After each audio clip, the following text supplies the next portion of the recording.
back in 1927, the Riverside Theater opened in a new little shopping area called Five Points, and it was the first talking picture in Jacksonville, but also it was the third theater in the whole United States that had sound. Everybody's raving about the real Frenchy two-step.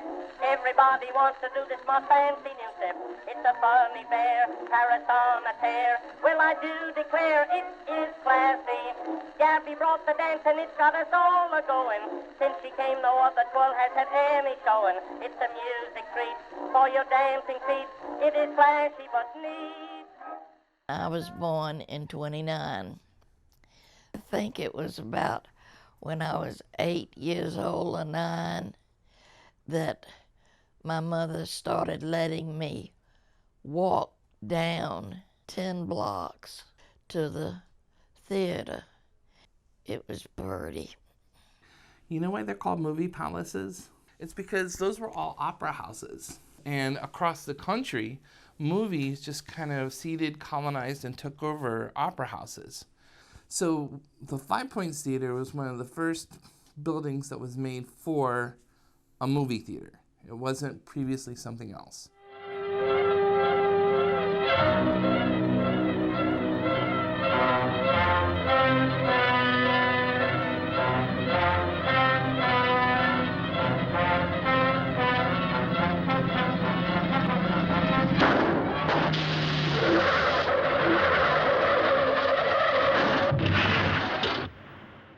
During the Depression and World War II, the theater fell on hard times, and in 1949 it closed and reopened after a remodeling as the Five Points Theater.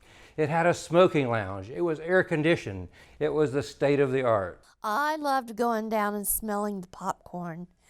And I remember my cousin lived over in San Marco. When she'd come over to visit us here, she'd stop by first and go in. She didn't buy a ticket, she'd just go in and get her popcorn.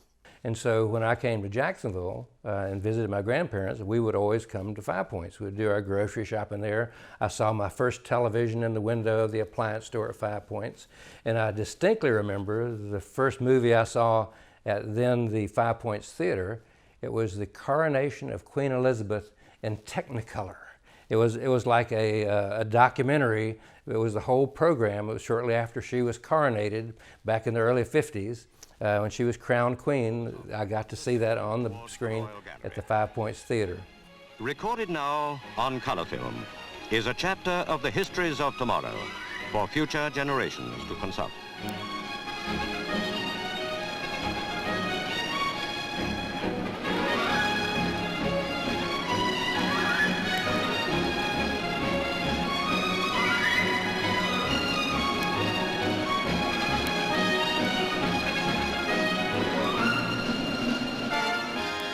So in the 50s, it was a movie house, and you may not know this, but like one of the creators of gay porn is from Jacksonville, and his name is Wakefield Poole, and like his movies are kind of like famous, and they set the national standard for what you would expect when you would go see a gay porn. And so he's from Jacksonville. He lived in Riverside, and apparently that was kind of like the gay hangout for like men and boys in the 1950s.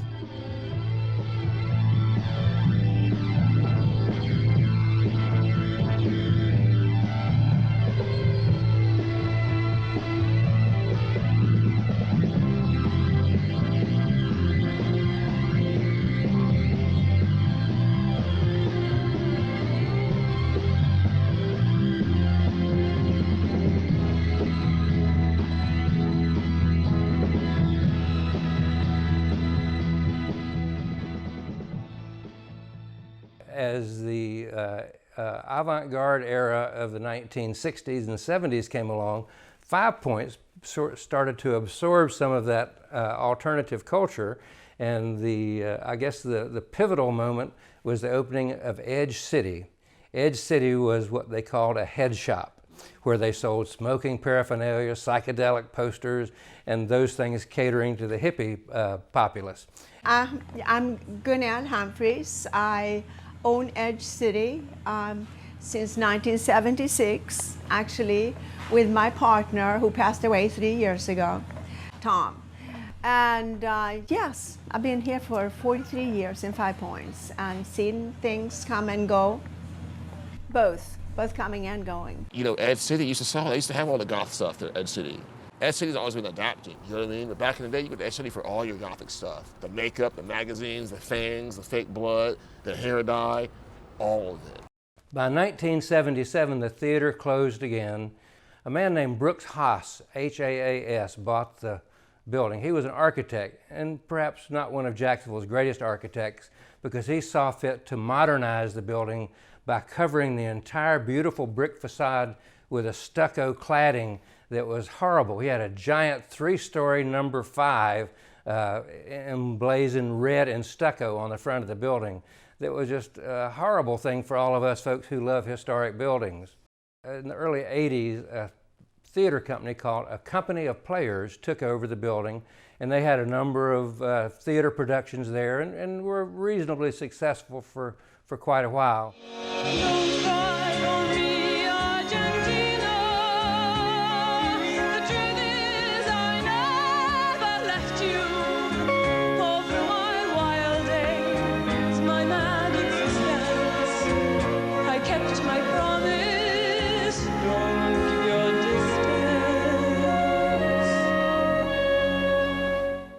So, Andrew goes on to open up the River City Playhouse in the space, and it's easily the most significant and important use of the building.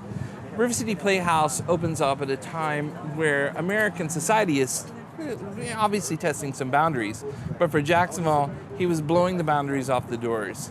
It was an openly queer space. Andrew was openly queer, made no bones about it. They did very transgressive theater for the time. They pushed boundaries. They even got firebombed because of the objections to some of their content. The River City Playhouse is so important to the unfolding of the later part of the 20th century's theater scene in Jacksonville that you literally cannot overstate its importance here. 5 Points became sort of funkified, if you can use that term. That kind of culminated in Club 5. When Club 5 opened, it was at the height of that era where 5 Points was like nowhere else in Jacksonville, maybe like nowhere else on earth.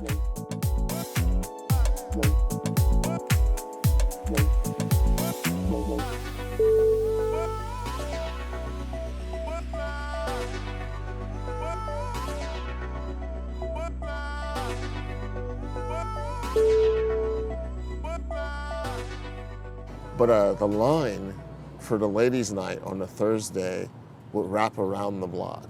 You had like the goth people would come out. I'm telling you, you had like the West Side hood rats would come out. All the Riverside homies would come out. People from the South Side would come out. The richies, the broke people that never had no money. And they would all come out because we had something for everybody. They're open 3 days a week. And they just make their money. Right? I saw your face and you're like, huh? Like, yeah, it wasn't like nowadays. Every place is like, they're trying to be like, okay, we gotta open at like 9 o'clock in the morning and we gotta sell omelets. We gotta do whatever it takes. Not Club 5.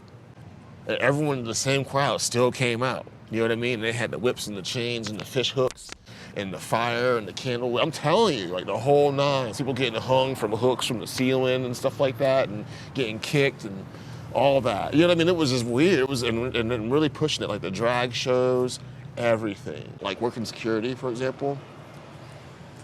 What we learned real fast was like, never wear your shirt after work. You know what I mean? Don't walk home, get a ride. We never went to Waffle House, ever. The teenagers went there, and they were not doing the right things that teenagers do.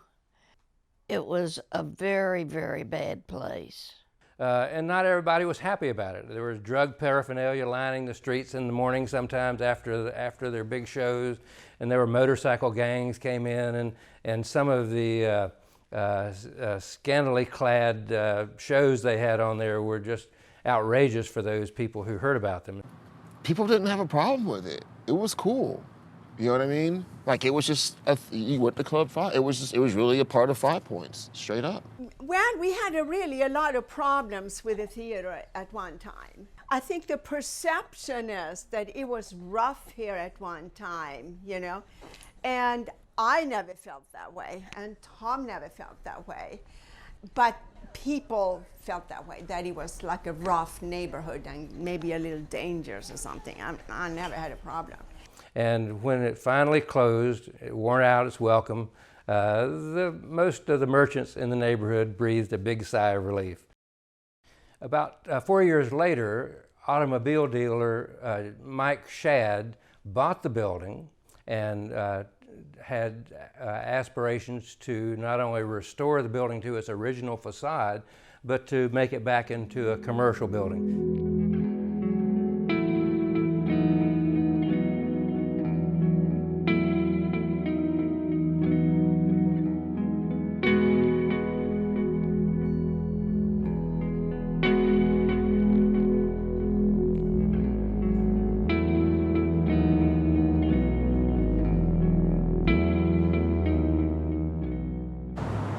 Club 5 was definitely like a product of like Riverside culture. You know what I mean? An expression of like Riverside. The same way I feel like Sunray is an expression of Riverside.